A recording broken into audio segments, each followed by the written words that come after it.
ইসরায়েলকে লণ্ডভণ্ড করতে কি এবার ছুটে যাবে ইরানের 1000 ক্ষেপণাস্ত্রের বহর? হঠাৎ করেই এতগুলো মিসাইল কোথায় পেল তেহরান?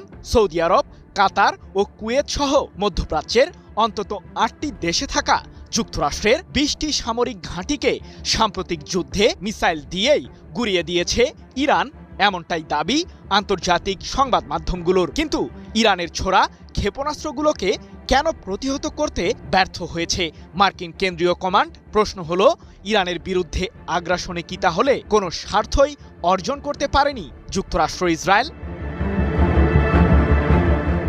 ইরানের সামরিক শক্তির সামনে যেন এক প্রকার মাথা নত করতে হয়েছে ইহুদিবাদীদের। ব্রিটিশ সংবাদ মাধ্যম বিবিসি তাদের এক প্রতিবেদনে জানিয়েছে যে 28 ফেব্রুয়ারি থেকে শুরু হওয়া ইরানের বিরুদ্ধে যুদ্ধে ব্যাপক ক্ষতির মুখেই পড়েছে যুক্তরাষ্ট্র।